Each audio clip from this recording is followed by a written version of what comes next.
kabisa. Fi mawqifiha au mawaqifiha, katika nafasi zao walipopumzika. Wa idha jarat, lakini wakikimbia, kanat siraan fi jariha, wanakimbia mwendo wa kasi mno au farasi. Kwa hiyo kashika madaraka Suleiman na akawa anaonyeshwa baadhi ya vitu ambavyo baba yake alikuwa anatumia kwenye mamlaka yake. Faqala, jinsi alivyokuwa kavutiwa Suleiman na wale farasi, yani wako, lakini kama akaona kitu kipya vile, akili yake yote ikatekwa na uzuri wa wale farasi, akawa anawakagua na waangalia. Lakini kilichotokea kwa kushangaa farasi, faqala, hatimaye akaja akasema Suleiman, inni ahbabtu hubbal khairi an dhikri rabbi, nimewapenda hawa wanyama, nimependa mapenzi ya kheri, lakini mapenzi ya kupenda vitu yamenighafilisha na kumkumbuka Mola wangu aliyemiliki vitu. Yani inatokezea hata sisi, ukawa kwenye occasion ya kitu ambacho kimeteka akili yako, hata adhana zinasomwa husikii mpaka muda wa swala unatoka, uko kwenye jambo limeshughulisha akili yako. Kwa hiyo na Suleimani naye katika wakati huo inasemekana hakuwahi kusali sala ya alasiri, akaonyeshwa hao farasi. Basi katumia muda mwingi kushughulika na farasi hawa, anawakagua mpaka muda wa sala umetoka, kasahau kama kuna wakati wa sala.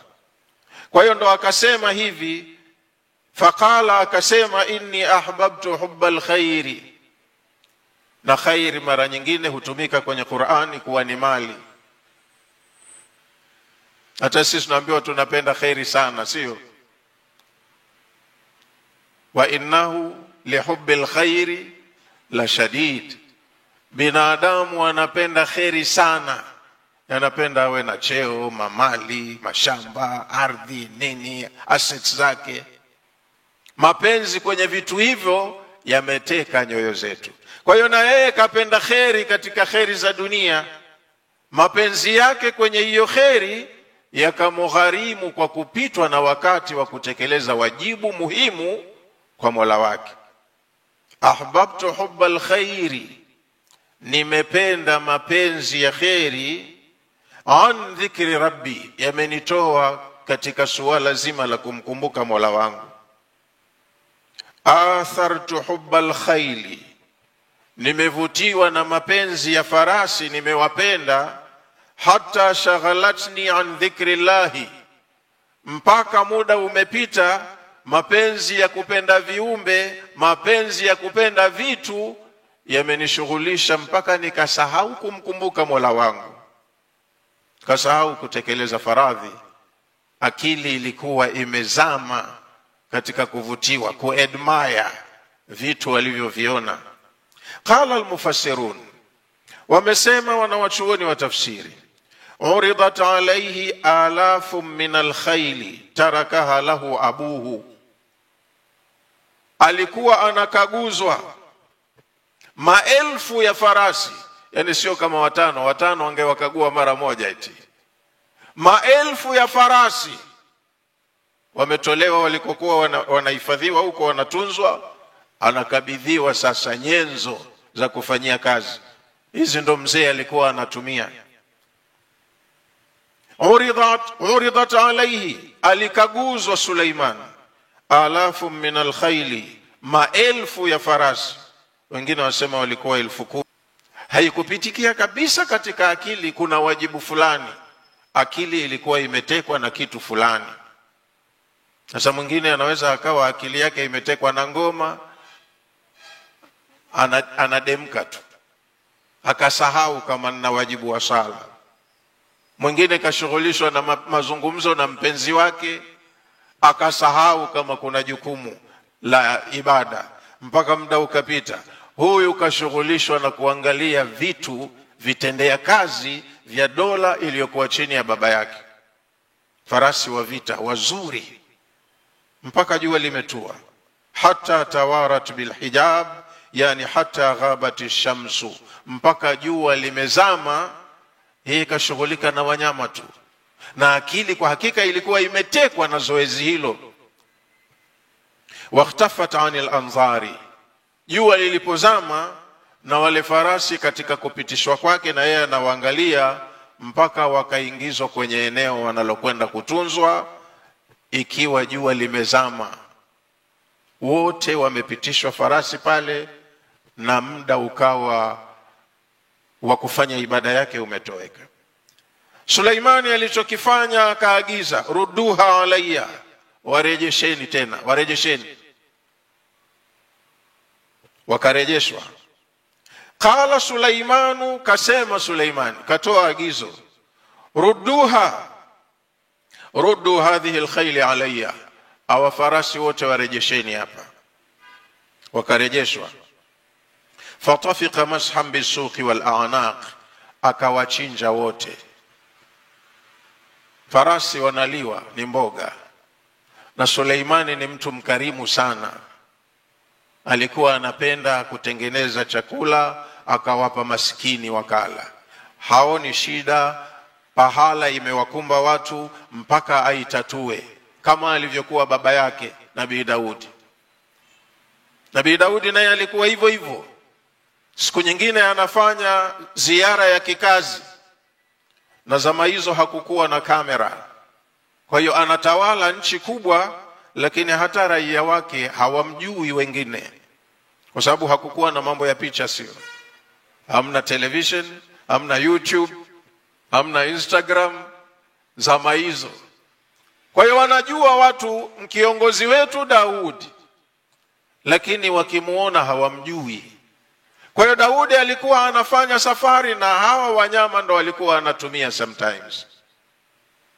Wakati mwingine hupanda farasi kama anaenda masafa ya mbali, wakati mwingine hupanda hata punda kama anaenda karibu, na alikuwa anajibadilisha kwa mujibu wa mazingira. Akienda kwa hala ambako kuna watu wa aina fulani, anajimithilisha nao.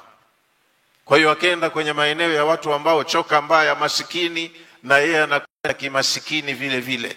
Huwa anajifanyia mwenyewe ujasusi, kusikiliza kwa watu, Daudi, watu wananisemaje? Dhiki gani wanaipata kwenye utawala wangu, ili awatatulie. Alikuwa anafanya hivyo Daudi, mpaka siku moja Allah akampa mtihani Daudi kwa kufanya ziara zake hizo za kiukaguzi. Anakwenda sehemu ya mbali, akifika mahala akikuta watu wanashuka, kama wanalima anachukua jembe na yeye analima nao, huku anawauliza, jamani, habari za huku? Mimi ni mgeni maeneo haya. Naam, ni kweli hatukufahamu, lakini ni raia wa nchi hii. Wenzetu, mnauonaje ufalme wa Daudi? Mna matatizo gani huku kwenu? Basi mara nyingi alikuwa anasifiwa Daudi. Wanamwambia, mashaallah, Daudi ni mtu mwema, mtu wa kheri, mtu mcha Mungu. Kwa kweli anajali shida zetu. Huku kwetu hatuna dhiki, mambo yote yanaenda sawa. Basi akiondoka hapo kafarijika, anaenda zake kupumzika, kichwa kipana, sema watu hawanilalamiki, hawanililii. Ila siku moja akafanya ziara kama hiyo, akaenda mbali kwenye maeneo ya mipaka yake. Akamkuta mtu mmoja tu analima, akashuka kama kawaida yake kwenye mnyama, akaenda akamsalimia kwa bashasha, akaulizana naye hali, alafu akaanza kumuuliza masuala yake ya kiudadisi. Wenzetu huku mambo yakoje? Mna dhiki gani? Mwisho swala la msingi anauliza, mnauonaje ufalme wa Daudi? Mkulima huyo mmoja siku moja ndo akampa machungu ya moyo, akamwambia, Daudi ni mtu mwema, mashallah, mcha Mungu, ni mtu wa kheri, nchi ina baraka, ina neema, anajali raia wake. Lakini Daudi ana ila moja tu. Angekuwa hana hiyo, la angekuwa akakamilika idara zote. Na mtu anayependa kusifiwa ukimtia dosari unamchoma moyoni. Daudi alipoambiwa ana ila moja tu, roho ikashtuka sana, hapa nimekuwa kisiki. Haya, nini ila ya Daudi? Yule mkulima akamwambia Daudi kasoro yake hafanyi kazi, anakula kwa kupitia jasho la watu wengine, kajitengea mshahara yeye, anajipatia matumizi kwa nguvu za umma, mali ya umma. Lakini ingependeza zaidi Daudi kama angelikuwa anakula riziki zake kwa jasho lake mwenyewe, kwa kazi ya mkono wake. Hapa angekuwa akakamilika. Basi pale akamaliza mazungumzo, akaondoka na huzuni. Alipofika nyumbani akajichimbia kwenye ile mihrabu yake ile. Hakupumzika siku hiyo. Kucha anaomba kwa Mola wake ampe amali itakayomzalishia pato la chumo la mkono wake mwenyewe. Ndio maana Allah akasema tukamlainishia chuma, wa alanna lahul hadid, tulimlainishia chuma. Tukaambia katika ardhi kuna madini humu, chukua madini, usarifu vitu vilivyo muhimu ili iwe biashara yako, upate kazi ya mkono wako mwenyewe. Kwa hiyo Daudi ni mfalme, Daudi mtume, lakini pia ili ajipendekeze kwa Mola wake awe msafi, alikuwa anatenga na muda wa kujifanyia kazi apate riziki ya jasho lake. Kwa hiyo alikuwa ni muhunzi mzuri tu, anatengeneza dira hizo, nguo za vita, silaha mbalimbali zinazotokana na chuma na vitu vingine kama shaba anatumia.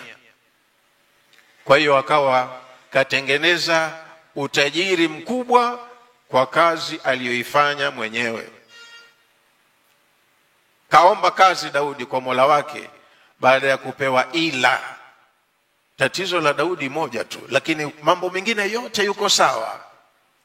Sasa na huyu mtoto naye alikuwa vile vile mkarimu. Anajali sana kutatua shida za watu wanyonge, na ufalme wake ukawa na baraka sana. Kwa hiyo hapa aya inatuambia alipoathiriwa sana na uzuri wa farasi na mpaka ukamsababishia kupoteza faradhi moja katika faradhi muhimu za sala, kawaambia wale watu wake wafanya kazi, rudduha alayya, wale farasi warejesheni. Qala Sulaimanu, kasema Suleiman, ruddu hadhihi alkhiyala alayya, wale farasi nirejesheni hapa. Wakarejeshwa. Fatafika mashan bisuqi wal a'naq, akaanza kuwakata miguu na shingo. Yani hana wakati tena wa kumkamata mmoja mmoja, mzuieni na hivi. Akimpiga miguu ya mbele anaanguka, anamaliza na shingo, anamwendea na mwingine, piga panga wote, kawachinja ili wawe kiteweo. Na wengine kaagiza watendaji wengine wote wachinjwe, wakachinjwa wale farasi. Fashara yadhbahuha wa yaqta'u arjulaha taqarruban ila Allah, aliwachinja wale farasi kwa kuwakata miguu ili waanguke, alafu anamaliza na shingo, akawafanya sadaka kujikurubisha kwa Mola wake. Litakuna ta'aman lilfuqara'i, ili nyama hii itayarishwe chakula kwa watu mafakiri wa nchi yake. Liannaha, kafanya sadaka hiyo kwa sababu wale farasi shaghalatu an dhikrillahi, walimshughulisha mpaka akasahau kumkumbuka Allah, kutekeleza faradhi ya wakati muayyan. Qala al-Hasan, mwanachuoni Hasan al-Basri amesema, lamma ruddat alayhi, waliporejeshwa wale farasi, qala, alisema Suleiman, la wallahi, nakataa kwa jina la Allah, tushghilini an taati rabbi, wanyama nyinyi mmenishughulisha mpaka mkanitoa kwenye taa ya Mola wangu. Thumma amara biha, alafu akatoa agizo, fauqirat, wakachinjwa wote. Wakadhalika qala Suddi, na hivi ndivyo alivyosema mufassiri mwingine Sudi kwenye aya hii. Wa amma qawlu man qala, ama kauli za watu wengine waliosema, kama nilivyosema kuhusiana na Daudi na Suleiman, kuna hadithi nyingi za uongo wamesingiziwa hawa watu. Kwa hiyo shekhe huyu naye kasema, baada ya kutafsiri hivyo, kuna kauli walizosema wasemaji wengine, innaha shaghalatu an salati al-asri, farasi hawa wamemshughulisha mpaka akasahau kusali swala ya alasiri, hata ghabati shamsu, mpaka jua likazama. Anasema shekhe huyu, fadhaifun, hadithi hiyo ni dhaifu. Mtume anakuwa ni maasum na majukumu ya kiibada si aghlabu kumtoka kwa sababu ya upuuzi. Lakini anasema li'annahu la yatasawwaru min nabiyin, tafsiri nyingine wanazotafsiri watu wakazihusisha na matendo ya mitume haziingii akilini kwa watu wenye hadhi ya unabii. Nabii haingii akilini an yatruka salata al-asri, aache sala al-asiri, min ajli ishtighalihi bidunya, kwa ajili ya kujishughulisha na dunia. Wanasu sarihun, maneno kwenye aya yako wazi. Aya imesema an dhikri rabbi, nimetumia muda mwingi nje ya kumkumbuka Mola wangu. An dhikri rabbi. Kwa hiyo hatuwezi kusifia baadhi ya sifa tukazifungamanisha na mitume kwa hadhi zao, kwa sababu mitume wanakuwa maasumini. Aya ifuatayo nasema, walaqad fatanna Sulaimana, kwa hakika tulimfanyia mtihani Suleiman. Mitume nao hufanyiwa mitihani na Allah, na Suleimani naye tulimpa mtihani. Wa alqaina ala kursiyihi jasadan thumma anab, tukaweka mwili kwenye kiti chake cha enzi, kwenye throne, kiti chake cha kiutawala, tukaweka mwili. Hadhihi isharatun ila ibtila'in akhar li Sulaimana ibtuliya bihi, aya hii ni ishara ya kwamba kuna mtihani mwingine kwa Suleiman aliotahiniwa nao. Thumma taba, alafu akatubu kwa Mola wake. Wa anaba, na akarejea kikamilifu kama alivyosifiwa, innahu awwab. Taba wa anaba min tilka alhafwati wazallati, alitubu na kurejea kwa Mola wake kutokana na mtelezo uliomkuta au mughafiliko uliomkumba. Walaalla hadhihi alfitna, na huenda mtihani huu ma ruya fi sahihi an Abi Hurairah radhiyallahu anhu, huenda ikawa mtihani wenyewe ni ule uliosimliwa katika hadithi kwenye sahihi Bukhari, kwenye hadithi aliyosimlia Abi Hurairah radhiyallahu anhu, inasema anna an-nabiy sallallahu alayhi wasallam qala, hakika ya mtume sallallahu alayhi wasallam amesema, qala Sulaimanu, Suleimani alisema siku moja, la atufanna al-laylata ala 70 imra'atan, usiku wa leo nataka niwaingilie wake zangu 70. Mwingine utashtuka sasa, wake 70? Ehe, baba yake alikuwa anaumia, wake wa ndoa sio masuria 100. Sasa asema usiku wa leo nataka niwaingilie wake 70. Kullu wahidatin taati bifarisin yujahidu fi sabilillah, na kila nitakayemuingilia nataka azae mtoto wa kiume shujaa atakayeshiriki jihadi kupigania dini ya Allah. Kasema hivyo, walam yakul insha Allah, hakuyategemeza maneno yake kwenye mashiatillah. Kasema tu nitafanya hivi iwe hivi, kama yale mambo huyafanya kwa uwezo wake mwenyewe. Lakini kilichotokea, fatafa alayhinna, kweli kawaingilia wake zake 70. Falam tahmil illa imra'atun wahidatun, lakini katika kuingilia kwake hakuna aliyepata ujauzito isipokuwa mwanamke mmoja. Jaat bishiqi rajulin, Na huyo mwanamke mmoja ambaye alipata ujauzito hakuzaa shujaa kama alivyotaka yeye, kazaa mlemavu. Na Mtume akasema, walladhi nafsi biyadihi, ninaapa kumuapa yule ambaye nafsi yangu kaimiliki mkononi mwake, lau qala insha Allah, kama katika maneno yake angelitamka neno insha Allah, la jahadu fi sabilillahi fursanan ajmaun, kweli angepata watoto hawa waliotaka na wangekuwa mashujaa wakafanya na yeye shughuli za jihadi. Lakini kosa lake akusema insha Allah, kama ambavyo ilitokea kwa mtume wetu Muhammad sallallahu alaihi wasallam. Pia alipoulizwa kuhusu habari akasema kesho nitakujibuni, hakusema insha Allah. Kesho wale watu wakaja kusikiliza jawabu yao, jawabu hana, maana yalitegemea alete wahi haukushuka. Wale mahasimu zake wakaanza kutizamana, je, si tulisema muongo hajui hili? Kesho yake nyingine wakaja, hakuna jawabu. Mpaka sasa watu wakaanza kumtangaza vibaya, kashindwa kujibu maswali yetu, kashindwa. Kosa lake na yeye akusema insha Allah. Na aya ziliposhuka akaambiwa, wala taqulanna li shay'in inni fa'ilun dhalika ghada.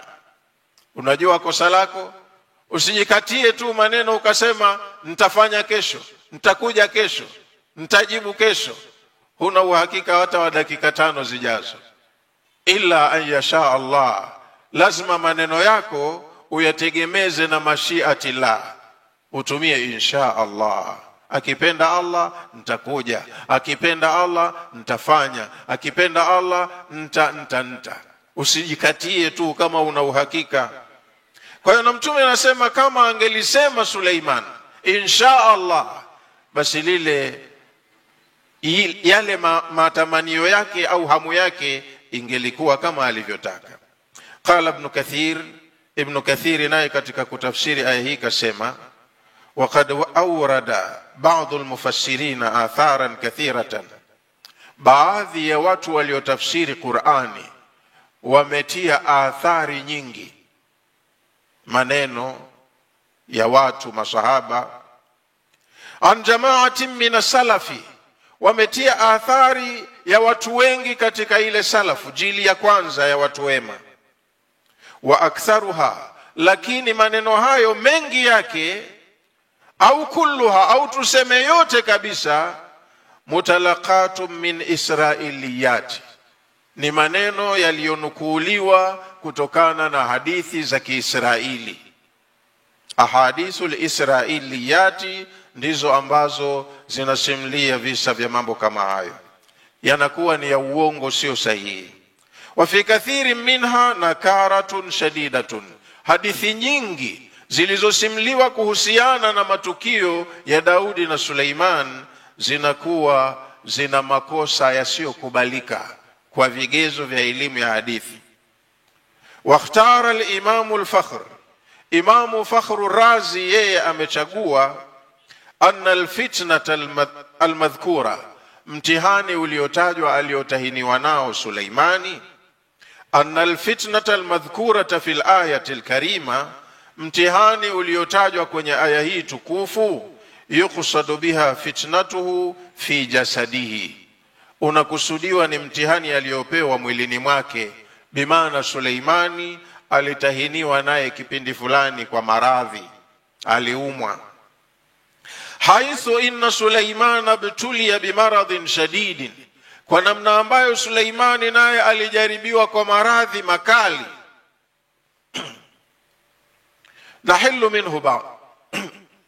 Nahila minhu wa dhaufa, maradhi hayo yalimdhoofisha sana na yakamkondesha, hata sara li shiddati almaradhi kaannahu jasadun mulqa ala kursiyin, kwa ukubwa wa maradhi yaliyomkumba basi ilikuwa utaona tu huu ni mwili wa kiumbe umewekwa juu ya kiti, kadhofu mno. Qala al-arabu, wa arabu huwa wanasema kwa kupitia lugha yao ya Kiarabu. Qala, kasema huyu bwana aliyesimulia Fakhru Razi, taqulu al-arabu, wa arabu huwa wanasema, fi dhaifi, wanapomsifia mtu anapokuwa kwenye hali ya udhaifu wanasifia hivi innahu lahmun ala wadhmin, au wanasema innahu jismun bila ruhin, huyu ni nyama tupu haina mifupa, au wanasema huu ni mwili mtupu hauna roho, wanamaanisha yuko katika hali ya udhaifu mkubwa. Kwa hiyo Suleimani alitahiniwa naye kwa maradhi. Thumma anab, halafu akanyenyekea kwa Mola wake. Anab bimaana rajaa ila halati sihati.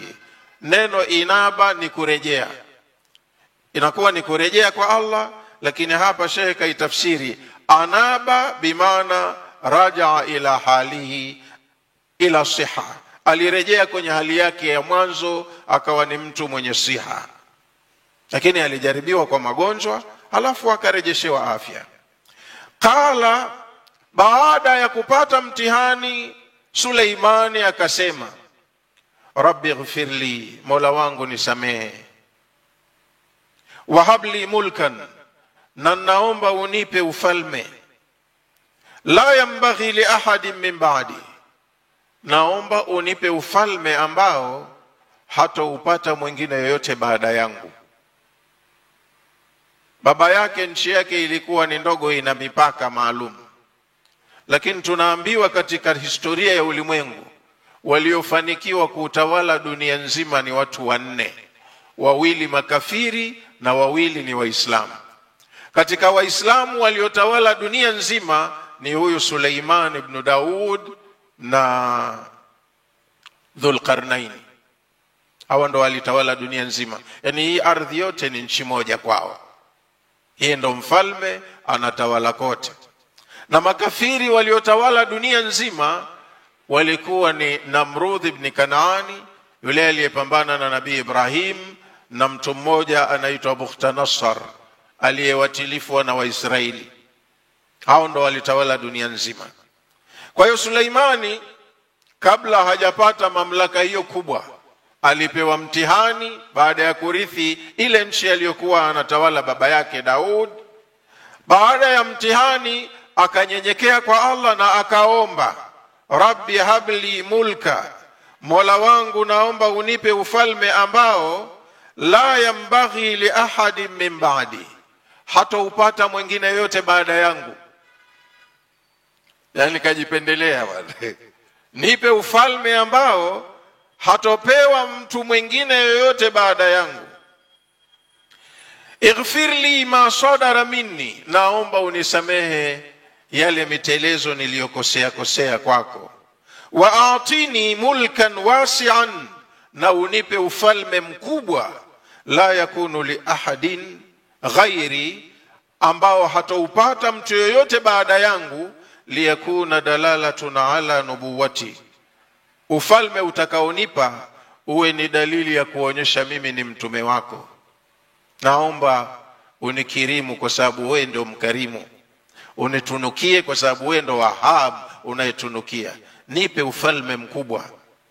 Innaka antal Wahhab, yani wasi'ul fadli kathirul ata, wewe ni mwenye fadhila sana, unawafadhili viumbe wako na unatoa kiasi unachotaka bila ya mipaka. Kwa hiyo naomba unipe. Allah anasema akamjibu Suleimani dua yake. Alipoomba hivyo, fasakharna lahu riha, tukamsakhirishia upepo. Farasi wa kwenda masafa marefu kawa destroy, kawafanya chakula, akapewa kitu kikubwa kuliko farasi. Farasi ni wasaidizi wa safari za masafa marefu kwa muda mfupi jinsi wanavyokimbia, lakini kapewa kitu cha usafiri bora zaidi kuliko farasi. Fasakharna lahu riha, tulimsakhirishia upepo. Upepo huu unaovuma huu. Fadhalalna ar-riha li ta'atihi, tulimdhalilishia upepo uende kama atakavyotaka yeye, ijabatan li da'watihi, kwa kujibu dua yake. Kaomba na sisi tukajibu maombi yake. Tajri bi amrihi, upepo unakwenda kwa amri yake kama anavyoutuma. Rukhaan haithu asab, uko mtiifu upepo, unampeleka safari zake zote kiulaini popote anapotaka. Sasa hivi tunatengeneza mapipa, sio? Anaenda Hong Kong masaa kadhaa, ushafika Hong Kong. Sasa yeye alikuwa anauamrisha upepo, anaenda popote duniani anapotaka. Katika suratu Saba imeelezewa kwamba anapelekwa na upepo, ghuduha shahrun wa rawahuha shahrun. Safari anayoenda asubuhi na kurudi, watu wengine wanaweza wakaitumia wakaenda kwa mwezi mmoja mzima. Yeye anaenda na kurudi, na kurudi kwake hivyo hivyo, safari ya mwezi mzima, mara moja anaenda na kurudi kwa upepo.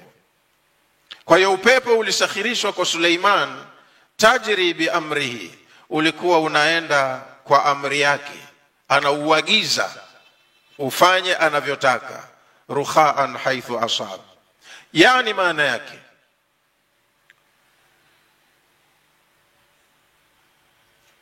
tasiru bi amrihi, upepo unaenda kwa amri yake. Layyinatan tayyibatan, unampeleka kiulaini, tena taratibu, kwa upole, lakini kwa spidi inayoridhisha, kwa time anayotaka. Haithu qasada wa arada, upepo unampeleka popote anapokusudia au anapotaka kuenda, au utakipeleka anachotaka kipelekwe kama anavyouagiza. Hilo moja katika ufalme aliyotaka uwe mkubwa asipewe mwingine. Upepo ilikuwa ndo means of transportation kwake. Washayatina, tulimsakhirishia pia na mashetani. Mashetani, majini wabaya wakorofi, walitiishwa kwa Suleiman. Kulla banna'in wa ghawwas, alikuwa na wataalamu wa kijini wa kila field anawatumia. Allah kataja mbili. Banna'in ni wataalamu wa majengo, wataalamu wa majengo, akitaka nijenge hapa magorofa nini, majini wanamjengea. Wa ghawwasin, na wengine ni wazamiaji, wanapiga mbizi huko baharini, wanakwenda kumtafutia mali, wanamletea. Ndio maana alipokuja Bilqis na vidhahabu vyake, akamwambia atumiduna ni bimali fama atani Allahu khairu mimma atakum bal antum bihadiyatikum tafrahun, mnakuja kunidodesha vimali hivyo. Ndio nini sasa? Mimi alivyonipa Allah Mola wangu ni bora kuliko hivyo alivyokupeni, lakini wenyewe ndo mmejituta, mnajifakharisha, mmeniletea mie mali. Rudi navyo, sina haja ya mali mimi. Ninalolihitaji nimeshakuambieni, nataka muslimu. Kwa hiyo jamaa akapewa mali ampelekee Suleiman kumpima, anataka rushwa au mtume kweli. Alivyotimliwa, Bilqis mwenyewe aliipata, huyu jamaa hataki maskhara, atatuvuruga kweli huyu, kenda mwenyewe kasilimu. Kwa hiyo alikuwa na power Suleiman. Allah akampa ufalme mkubwa na akampa nyenzo za kuumiliki ufalme wake. Anawatumia hawa majini, wengine ni wataalamu wa kujenga, wengine wazamiaji baharini, na wengine wanafanya kazi mbalimbali. Sakharna lahu shayatina kadhalika, tumemsakhirishia Suleimani mashetani pia. Ya'malu bi amrihi, wanafanya kazi kwa amri yake. Minhum, miongoni mwa hao mashaitani, man yastakhdimuhu libina'il abniya, alikuwa anawatumia wataalamu wa kijini kumjengea majengo mbalimbali. Alhaila, makubwa. Kwa zama hizo wanajenga majengo makubwa. Alajiba, ya kuvutia, yani architecture ya ajabu, haionekani sehemu nyingine duniani. Suleimani anajengesha mijengo ya gharama. Wa minhum, na wengineo katika hao mashaitani, man yaghusu fil bihari, walikuweko wataalamu wa kuzamia, wazamiaji wanapiga mbizi kwenye bahari mbalimbali, listikhraj al-lu'lu'a wal marjan, kwa kumtolea vitu vya thamani kama lulu na marijani, vitu vinavyopatikana katika maji. Wa akharina, na kuna mashetani wengine waliosakhirishwa kwake Suleiman, muqarranina fil asfad, wengi walikuwa anawapiga pingu akawaweka kifungoni wale wanaoasi amri yake. Waman yazigh minhum an amrina nudhiqhu min adhabi sa'ir. Allah kasema kwenye suratu Saba, aliwatuma majini kwa kazi zake mbalimbali. Wale wakorofi wanaogoma kutekeleza amri zetu wanazopewa na mtume wetu, alikuwa ana uwezo wa kuwafunga. Lakini wewe huwezi kuona magereza ambayo kawafunga majini. Suleimani ndo huyo. Wa akharina, kuna na mashetani wengine muqarranina fil asfad, walikuwa wanasota na pingu na makongwa, wako vifungoni wanaofanya ukorofi. Yani maana yake wa akharina minashayatin, mbali na hao wanaotumika kufanya kazi za kujenga, kuzamia na nyinginezo, lakini kuna mashetani wengine humul maradatu, hawa ni wale majeuri, waasi, wakorofi. Mawthuquna fil aghlali, walikuwa wanafungwa kwa kutumia makongwa. Marbutuna bil quyudi wasalasil, wanapigwa pingu na minyororo. Likufrihim wa tamarrudihim an ta'ati Suleiman, makosa yao ni kule kupinga maagizo wanayopewa na Suleiman. Wakimkorofisha anawapa adabu. Huo ndo ufalme aliokuwa nao Suleiman.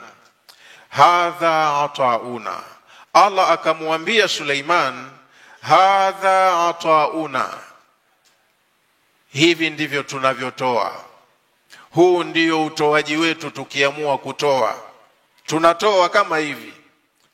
Kwa hiyo tumekupa katika vipawa vyetu hivi, famnun au amsik bighairi hisab, tumia mwenyewe utakavyoona inafaa.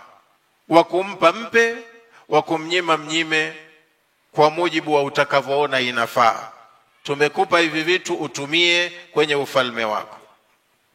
Waqulna lahu, Allah anasema tulimwambia Suleiman, hadha atauna alwasi' lak, huu ni utoaji wetu mpana mkunjufu kwako.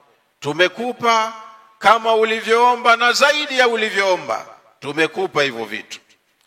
Fa'ti man shi'ta wamna man shi'ta, kwa hiyo katika neema ulizopewa mpe aneemeke na neema hizo utakayoona anafaa, na mnyime asineemeke na neema hizo utakayoona anastahiki kunyimwa. Kama alivyoambiwa Dhulqarnain, ya Dhulqarnain, imma an tu'adhiba wa imma an tattakhidha fihim husna.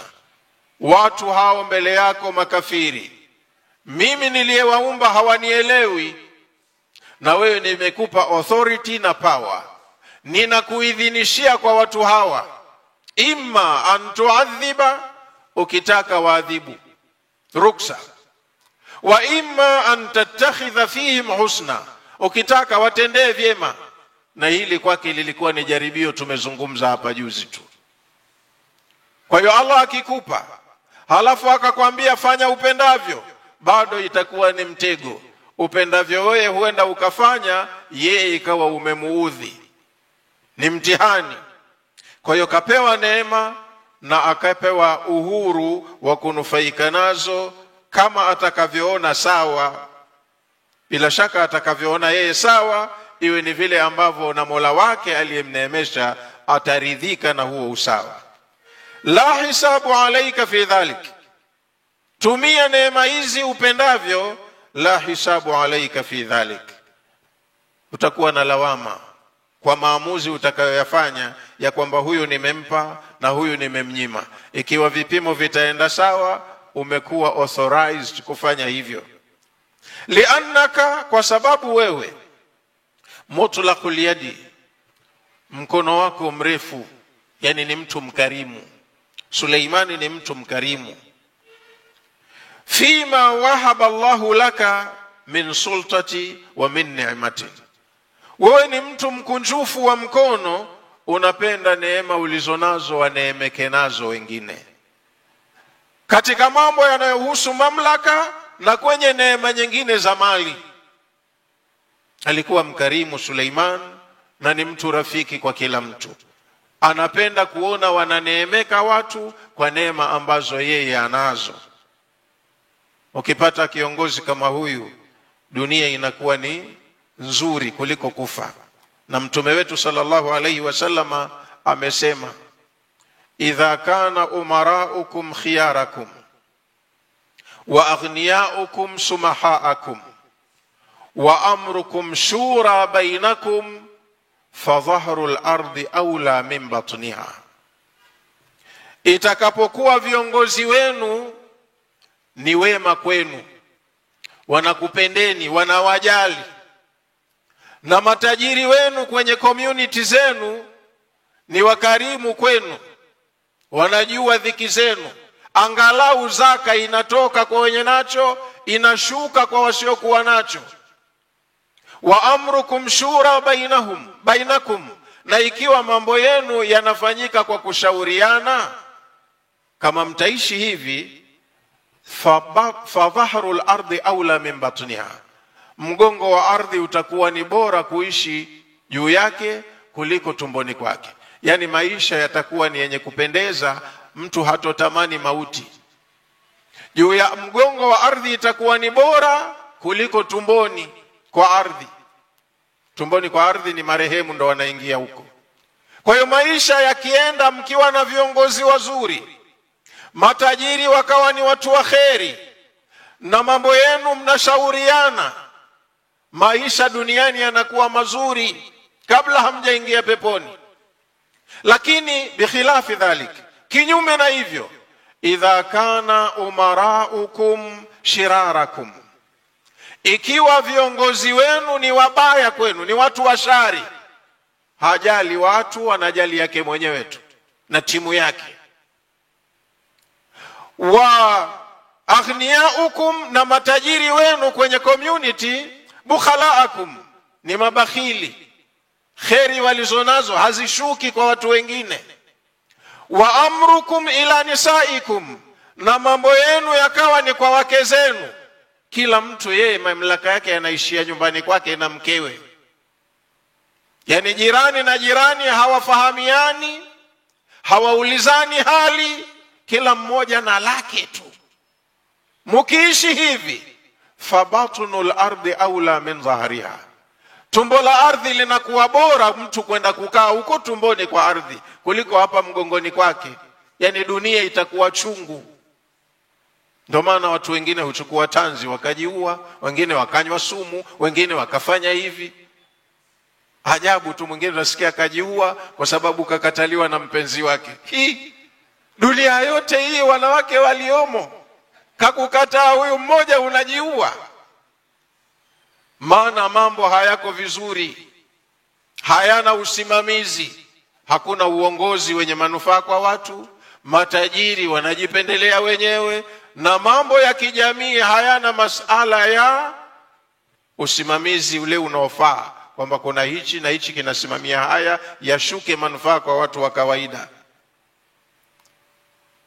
Suleimani hakuwa hivyo, alikuwa na utajiri mkubwa, ufalme wake ni mpana, lakini pia alikuwa karibu na watu na anajali shida za watu.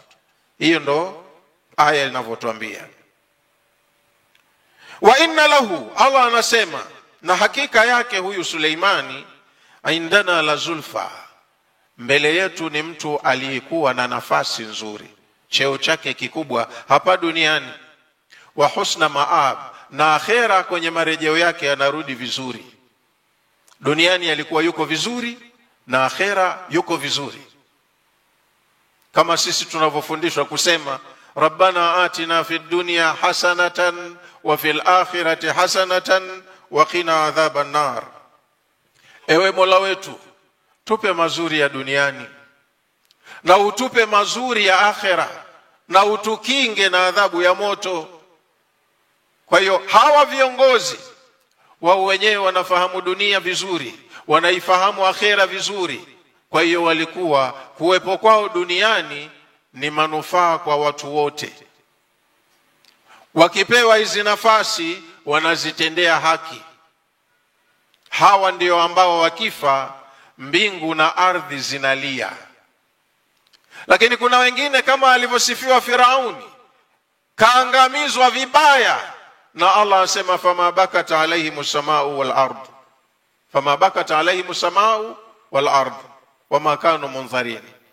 Mbingu hazikulia wala ardhi haikulia, na wala hakupewa muda. Kwamba mbinguni kuna viumbe wanawapenda sana viumbe waliopo ardhini, wale walio karibu na Allah kwa taa yao. Akiondoka mtu mwema wa kheri, basi hata viumbe wa mbinguni wanasikitika. Jibril kalia siku ya kufa Mtume sallallahu alaihi wasallam. Kwa hiyo kutajwa mbingu sio mbingu zenyewe, ulimwengu wa mbinguni unawalilia watu waliopo ardhini. Na hapa ardhini nako anaondoka mtu muhimu ambaye ni tegemeo kwa watu. Kuondoka kwake msiba wake unakuwa wa wengi, watu wanahuzunika wa ardhini, ndo ardhi imelia hivyo. Kwa hiyo hawa ndo watu ambao Allah kawaweka kama ni sampuli kwetu ya kigezo cha kwamba Allah anao waja ambao wameperform vizuri maisha yao ya duniani, na kwa sababu ya good performance waliokuwa nayo, akhera wana marejeo mazuri pia. Kuna hadithi Mtume sallallahu alayhi wasallam amesema, inna Allah tabaraka wa taala idha ahabba abdan, Allah mtukufu anapompenda mja wake mmoja. Kuna mja kampenda duniani hapa, daa Jibril, Allah huwa anamuita Jibril. Jibril ni kiongozi wa malaika wote mbinguni huko, na yeye ndiye mkuu msimamizi wa shughuli za kiutawala kwenye ufalme wa Mungu. Kwa hiyo Jibril huitwa na Mola wake, alafu akamwambia, ya Jibril, ewe Jibril, inni uhibbu fulanan, na kukhabarisha kwamba mimi ninampenda fulani. Fa ahibba, ninakuagiza na wewe mpende. Fa yuhibbuhu Jibril, Jibril humpenda huyo mtu ambaye anapendwa na Allah. Thumma, kesha haishi kupenda yeye tu, kwa sababu yeye ana wadhifa, ni kiongozi, anashusha chini kwenye anaoongoza. Thumma yunadi fi ahli samai, halafu Jibril huwatangazia viumbe wa mbinguni wote, malaika. Anatoa agizo kwa wadhifa wake kwa kuwaambia walio chini yake, inna Allaha yuhibbu fulanan, eleweni hakika ya Allah anampenda fulani. Fa ahibbuhu, kwa hiyo na nyinyi mnaagizwa mumpende. Fa yuhibbunahu ahlu samaa, kwa hiyo huyo aliyependwa na Allah kapendwa na Jibril, na viumbe wa mbinguni wote wanampenda, kwa sababu huko wote wako pamoja na Allah. Anachokipenda Allah lazima wakipende. Thumma tudha'u almahabbatu fi ahli al-ardi, halafu yale mapenzi ya Allah na malaika wake yanashushwa hapa ardhini. Fayuhibbunahu ahli al-ardi jami'a, wale watu wema walio upande wa Allah hapa ardhini automatically watampenda huyo mtu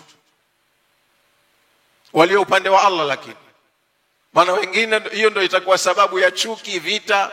Ndio kama hao wamependwa, lakini maisha yao vita, wana maadui. Wakadhalika idha abghadha al-abda, na hivyo hivyo Allah anapomchukia mja katika waja wake, huwa anamwambia Jibril, ya Jibril, inni ubghidu fulanan. Jibril, unajua mimi fulani simpendi. Yeye Allah mwenyewe ndo kaumba, lakini kuna viumbe wake wengine maadui zake. Kasema katika aya 4 ya suratul Nahl, walaqad khalaqna al-insana min nutfatin, kwa hakika nimemuumba mwanadamu kwa manii tu, manii, tone dogo la manii. Nimemuumba binadamu mpaka akawa mtu, kazaliwa mchanga, hana akili, hana maarifa, nikamkuza, nikamlea, nikamneemesha. Fa idha huwa khasimun mubin, tahamaki binadamu akishakuwa anavyokuwa, ananibadilikia, anakuwa mgomvi wangu wazi wazi. mimi Mola wake nataka hivi, yeye ananigomea, tunagombana. Kwa hiyo inafikia wakati binadamu anachukiwa na Mola wake. Kwa hiyo Allah anapomchukia mja wake humwambia Jibril, ya Jibril, ewe Jibril, inni ubghidu fulanan, mi fulani namchukia, simpendi, fa abghidhu, na kuagiza na wewe mchukie. Fa yubghidhu Jibril, Jibril hapo hapo na yeye anamchenjia, anamchukia huyo mtu.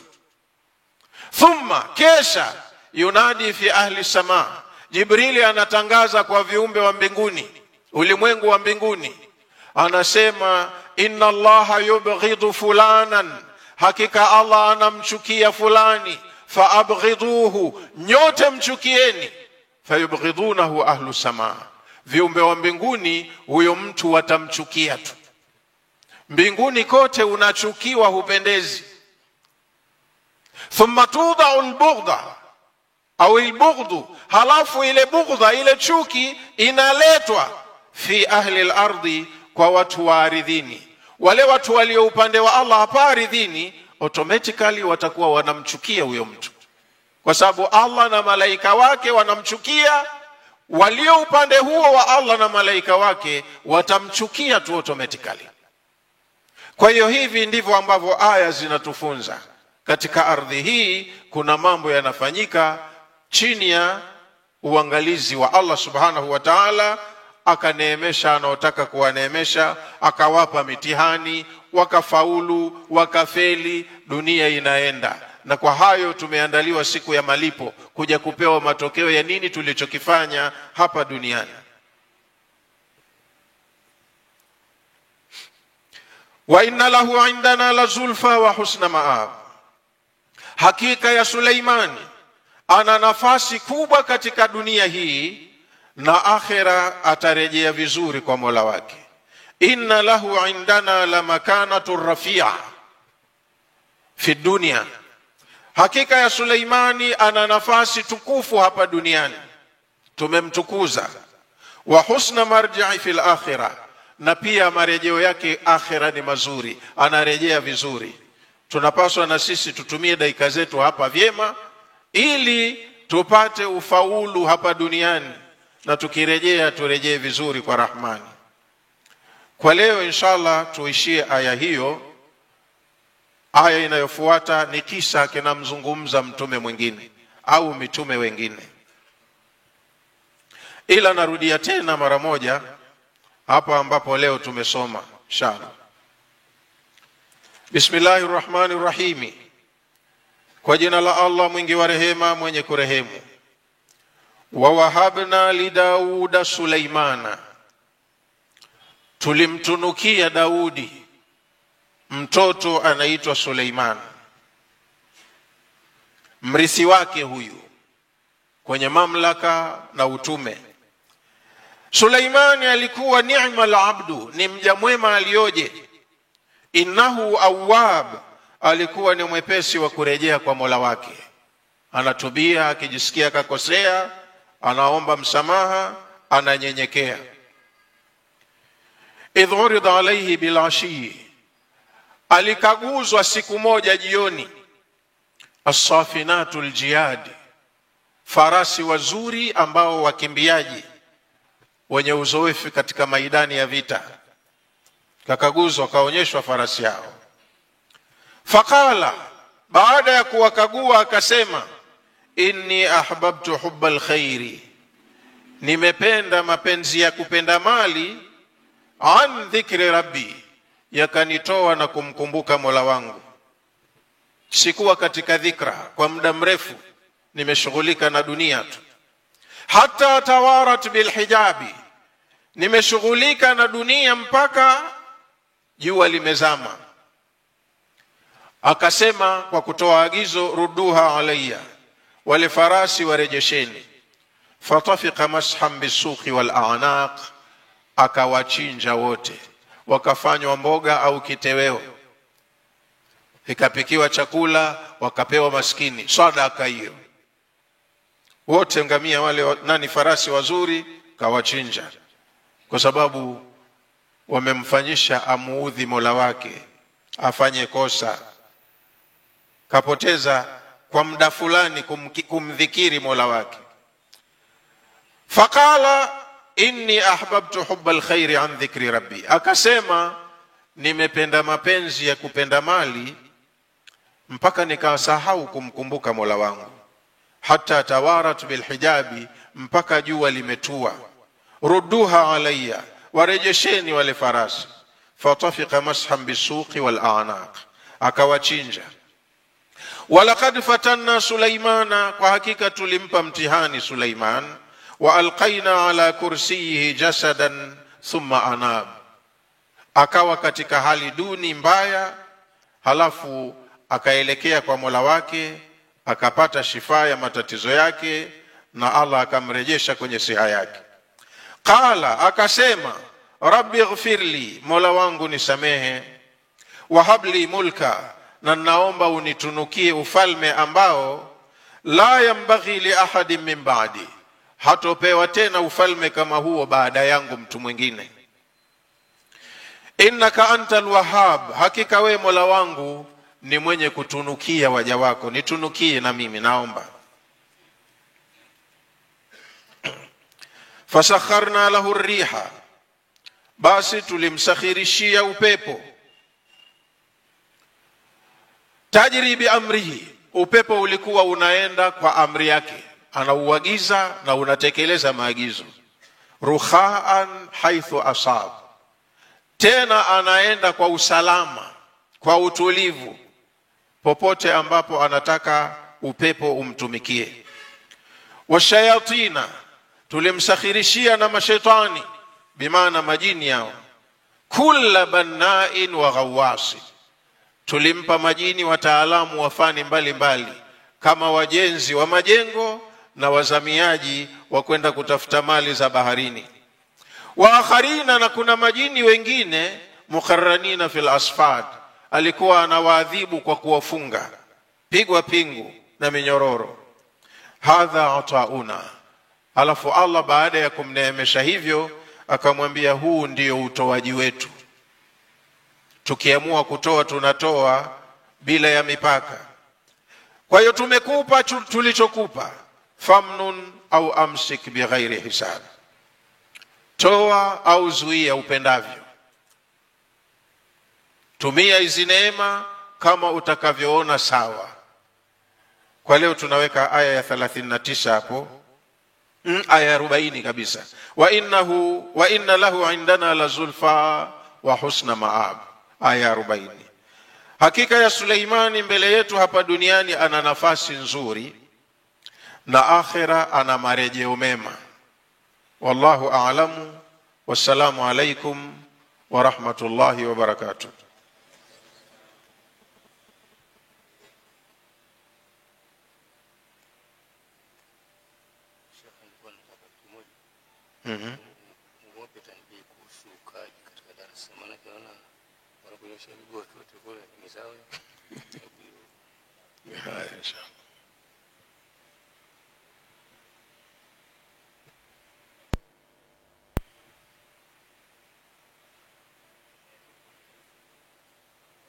Assalamu alaikum.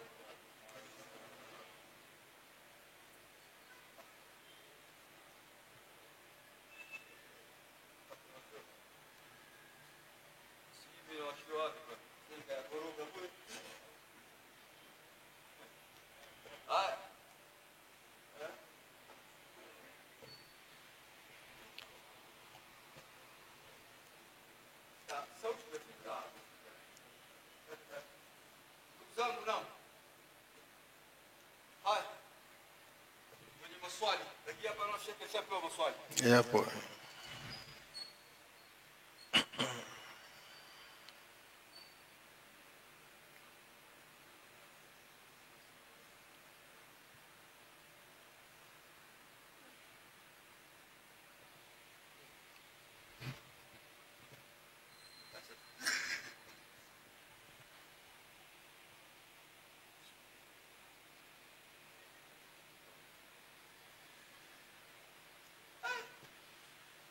Swali hapa.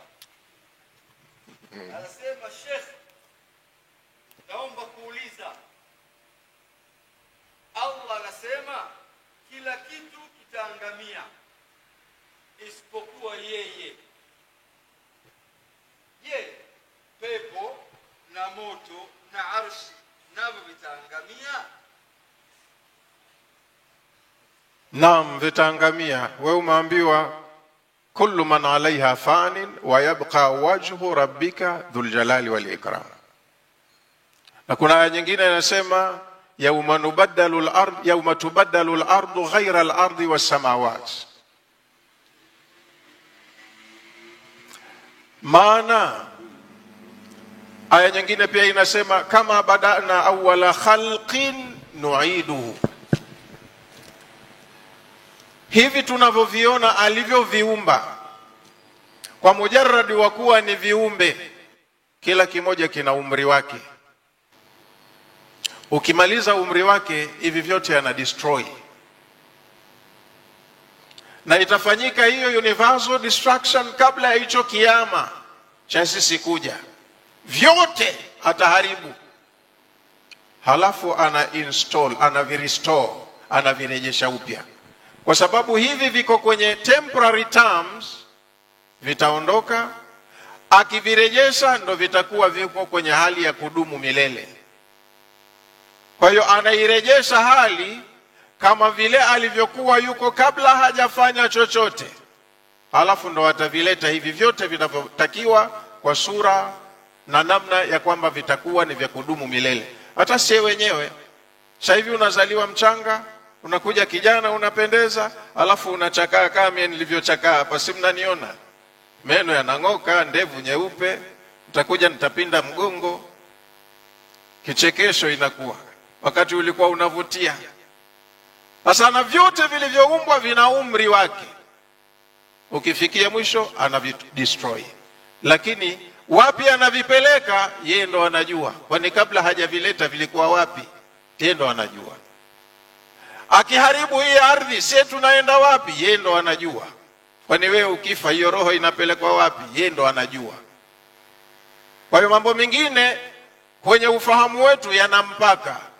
Ukitaka kuenda beyond utakosea, kama alivyoulizwa Abu Bakari Siddiq.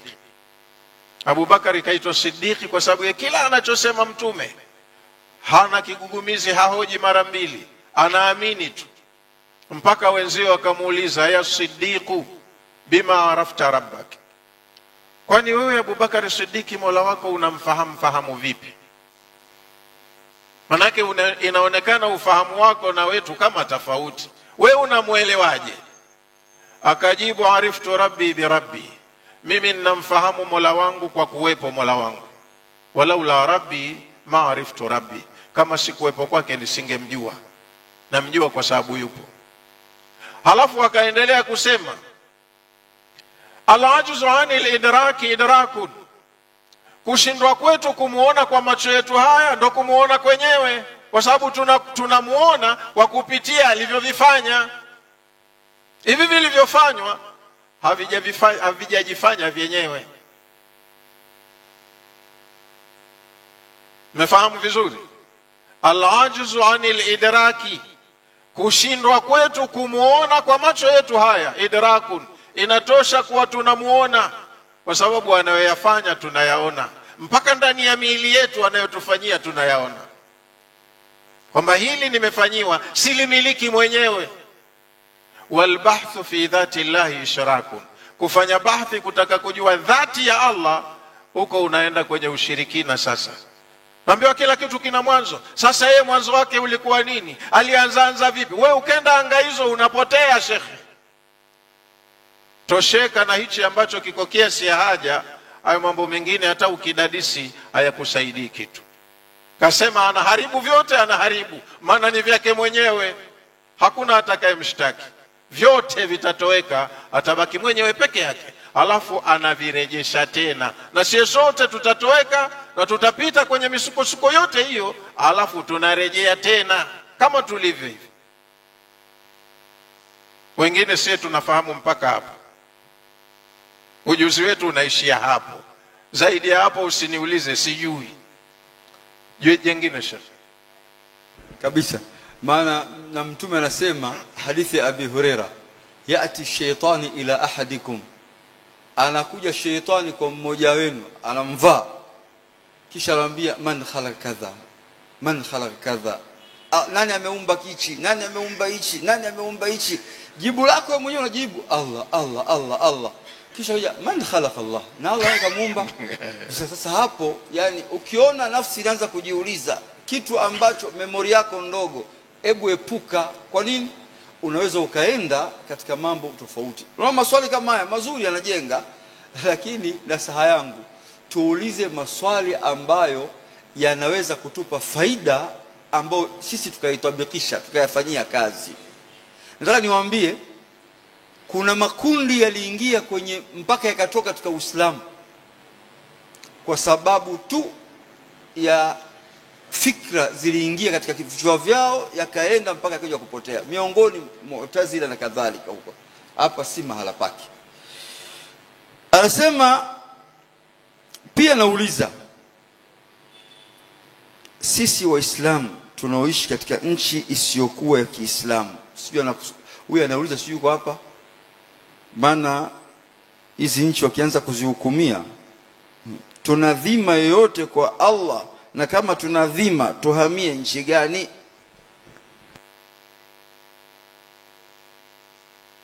Katika ardhi hii sasa hivi haipo nchi ambayo inaongozwa Kiislamu 100%, lakini nchi zote duniani wamo Waislamu.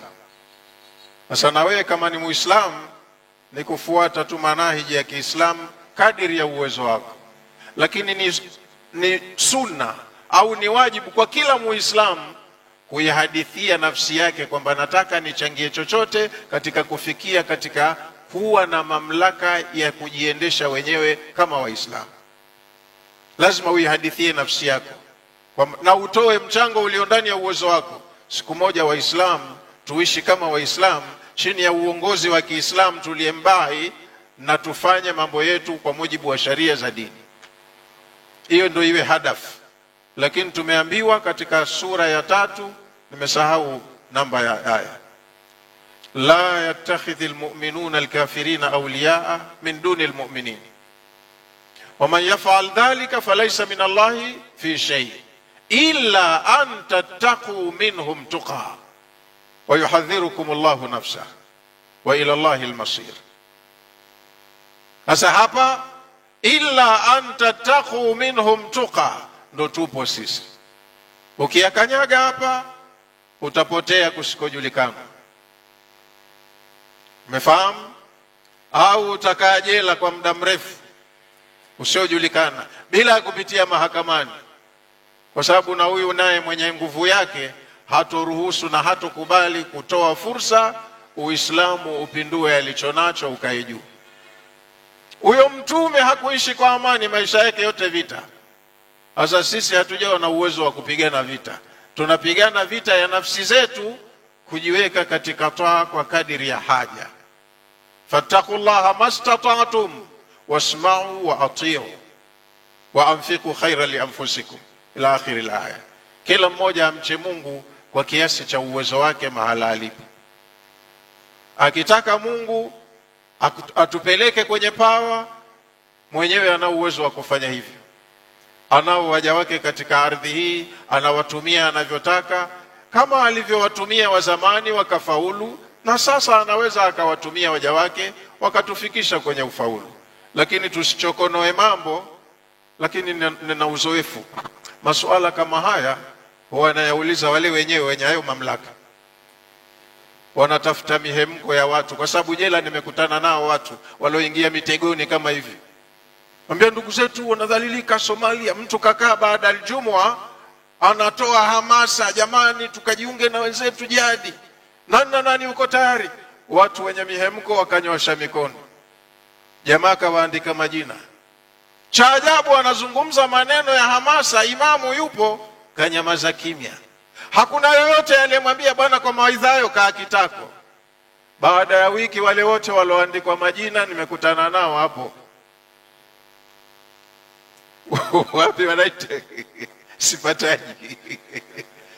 Haya mwenzangu, makule huwa tunachukua na maelezo. Mwenzangu wewe limekufika lipi? Sisi alikuja ustazi akatoa mawaidha. Hasa maswala mengine huwa naogopa kujibu, na huwa sipendi hasa niulizwe masala kama haya. Wewe acha dauri iende yenyewe kama Allah alivyotaka, na wewe kama muumini fanya juhudi ya yale yaliyo ndani ya uwezo wako. Ukizungumza hapa habari ya kujitawala na nini, utapata majina mabaya, utaitwa gaidi, haini, nani. Hasa usiwaponze watu, ili kaa nalo mwenyewe tu rohoni. Nimefahamika? Alhamdulillah. Sasa kama kuna swali moja, kuna mmoja kauliza kuhusu Shamsi kama Zuhura hapo. Nimeona hivi nikazungumza nikaona bora jingine. Nilikuwa nataka nifupishe kidogo maswali ya makaratasi ili kutoa fursa kwa ndugu zangu. Kidogo Sheikh Yusuf katia nani kidogo tashdid. Anasema ulitufahamisha katika majina ya sahari za nyota. Naam.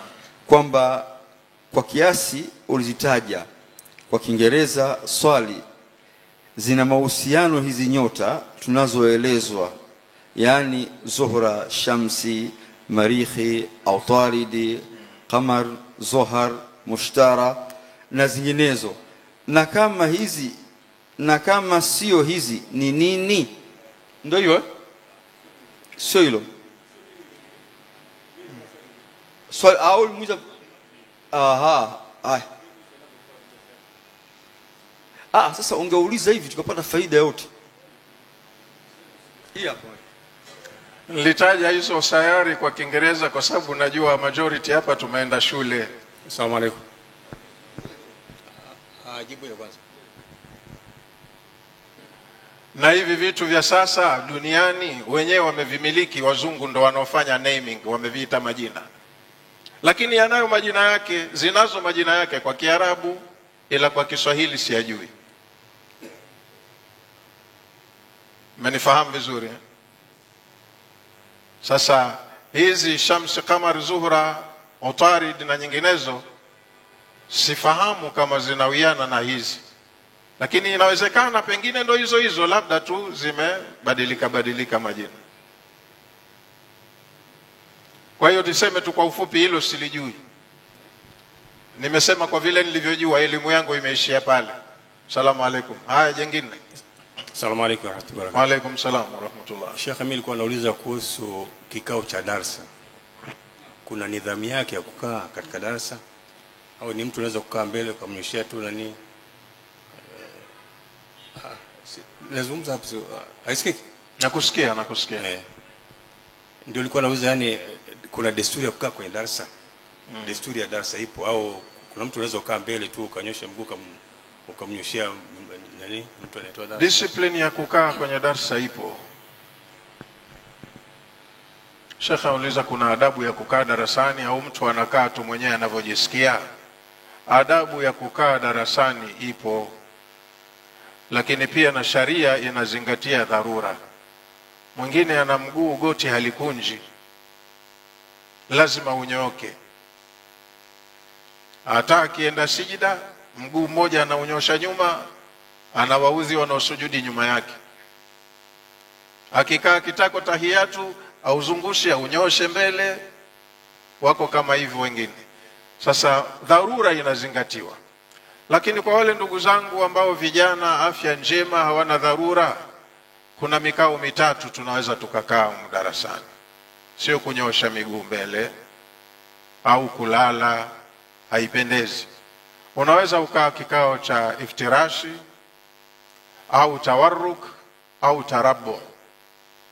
Hivi ndo vikao vya kukaa darasani. Ukichoka mkao huu utabadilisha ukae mkao mwingine. Iftirash ni kama vile tunavyokaa kwenye kikao cha tahiyatu ya kwanza, ukaukalia mguu wako mmoja wa kushoto. Tawarruk ni kama kile kikao tunachokaa tahiyatu ya pili, ukafyatua miguu yako ukakalia tako lako moja. Tarabbu ni kama ule mkao tunaokaa madrasa, ukakunja hivi miguu yako. Kwa hiyo ukichoka hivi unabadilisha unakaa vingine, na utakuwa unatumia nafasi yako vizuri tu bila ya kuwabughudhi wengine. wallahu a'lam. Naam, mimi nadhani kwa leo taishia hapa. Ni kweli, yani ukipita huko ukuta vijana bana ndio kwanza wanapiga na usingizi baadhi yao. Umeona? Yani taabani kweli kweli. Asa watu wanatafuta pembe za nguzo hivi. Inshallah Allah kijalia kesho inshallah darasa tutaendelea. Lakini tu niwakumbushe jambo moja kwamba kesho inshallah kutakuwa kuna muhadhara wa kina mama saa 4:30 hapa msikitini utakaoongozwa na Sheikh wetu Sheikh Mselem saa 4:30. Ni vizuri dada zetu wenyewe wakapigwa msasa. Kuna mambo mengi ambayo wakiyasikia itakuwa sababu ya nyumba kutengemaa. Subhanakallahumma bihamdi nashhadu an la ilaha illa ant nastaghfiruka wa natubu ilaik walhamdulillah.